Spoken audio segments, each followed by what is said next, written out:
Everyone agrees our childcare system is broken, and tonight we'll show you exactly how. A childcare chain that not only failed to tell parents about an assault, but then sent debt collectors after them. And this same centre gets a clean bill of health on the government's trusted website. A former police officer who became a childcare worker remains behind bars. Just ahead, Victoria's childcare crisis deepens. In connection to a deepening abuse investigation. The whole country is reeling after a series of sickening cases of alleged childcare abuse. Now, the latest gut punch. They dropped the child had a fractured leg in 2 places, and they didn't report it to anyone.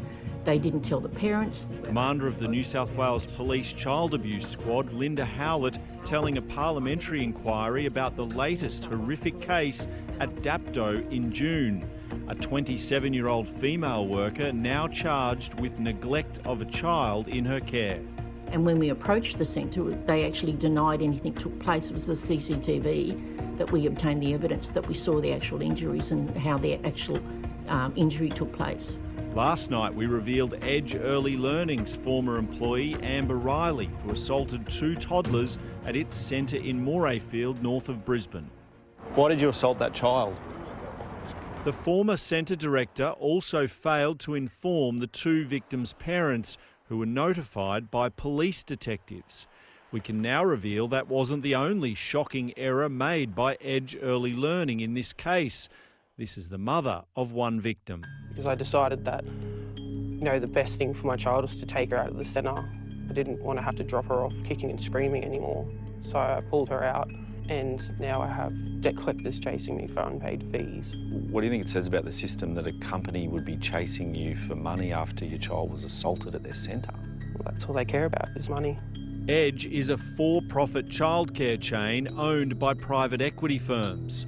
The debt collection process was only cancelled after we contacted them. Shay Carter is a childcare safety advocate from Divergent Education. There are many providers who are striving to do the right thing, and then there are providers who are money-based and prioritising profit. Working out who's doing the right thing is almost impossible in Australia, given the secrecy in how childcare is regulated.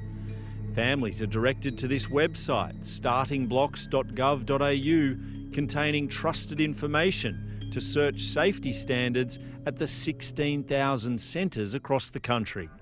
So I'm on this website. When I type in Edge Early Learning Morayfield, it gives this centre the green light. So it's meeting national quality standards. And if you scroll down further, it tells prospective parents that your child is made to feel supported and welcomed, and your child plays in a safe and well-maintained environment. There is no mention of the 2 assaults that occurred 18 months ago or the former centre director who failed to notify parents. Another case involving Les Smiley's Early Learning Centre at Gracemere made national headlines after a 3-year-old child was left on a bus for 6 hours, suffering heat stress so severe she was given a 5% chance of survival. The Rockhampton Centre operators pleaded guilty to 4 charges and were fined $50,000. But there's no mention of that on the Starting Blocks website. It too is meeting national quality standards and keeping children safe. But families, unless they know where to go, they also won't find that information. It's a hit and miss. You go in just hoping that you're making the best decision. Here's another one. John Paul College After School Care. It's exceeding national quality standards according to our trusted government website, even though it was prosecuted and fined $15,000 for allowing 2 6-year-olds to wander off more than 2 kilometres on their own. Transparency, to me, is an absolute first principle when it comes to responding to abuse and neglect. Professor Lee Bromfield runs the Australian Centre for Child Protection and oversaw research on the Royal Commission into Child Sexual Abuse a decade ago. As a country, I think we thought we'd done this. We had learned about the dangers to children in institutions, and we'd built a huge amount of evidence about what to do differently. How the ratings are assessed is also cause for concern. Edge Early Learning at Morayfield had its rating assessed in April, which involves the Queensland regulator sending officers out to observe for a day or 2 at the most. The centre is given 7 days to prepare for that visit and put its best foot forward. The regulatory authority decided this place was meeting national quality standards, even though it had already taken compliance action over the assault of 2 children. The details of that compliance action remains hidden from the public.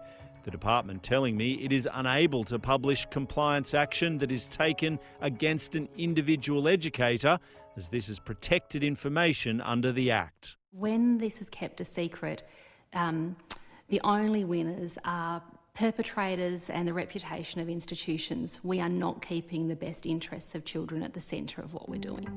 Placing privacy provisions above the safety of children is what helped Australia's worst pedophile, Ashley Griffith, continue his vile offending at childcare centres for almost 2 decades. The Queensland regulator has found a stack of breaches by the centres where he was employed, but won't reveal which ones have been hit with any compliance action. As one victim's father told me after Griffith's sentence, parents are walking their children into these centres today with a false sense of security in its excellence rating.